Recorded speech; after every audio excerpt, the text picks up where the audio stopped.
នទាំងអស់គ្នាជាពិសេសគឺបងប្អូនអ្នកខេត្តសៀមរាបចាឲ្យទៅចិត្តដល់រដូវចូលឆ្នាំខ្មែរគឺមានអារម្មណ៍ថា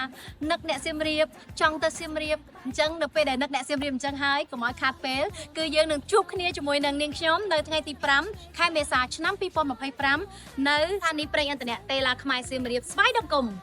នាងខ្ញុំនឹងនៅទីនោះផ្ដល់ភាពសប្បាយរីករាយថតរូបលេងហ្គេមសប្បាយៗយករង្វាន់ជាមួយនឹងបងប្អូនទាំងអស់គ្នាផងដែរស្ថានីយ៍ប្រេងឥន្ធនៈតេឡាខ្មែរសៀមរាបស្វាយដង្គមនឹងមានការផ្ដល់ជូននៅប្រេងឥន្ធនៈឥតគិតថ្លៃជូនទៅកាន់បងប្អូនទាំងអស់គ្នាដោយបងប្អូនគ្រាន់តែចូលទៅចាក់សាំងនៅស្ថានីយ៍ដោយផ្ទាល់តែម្ដងអូបងប្អូនទាំងអស់គ្នា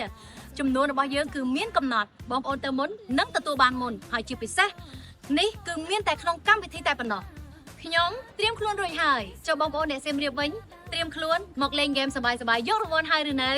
កុំភ្លេចណានាំមិត្តភក្តិបងប្អូនរបស់បងប្អូនទាំងអស់គ្នាមកចូលរួមលេងហ្គេមសប្បាយៗយករង្វាន់អញ្ចឹងជួបគ្នានៅថ្ងៃទី5ខែមេសាឆ្នាំ2025ចាប់ពីម៉ោង5ល្ងាចតទៅ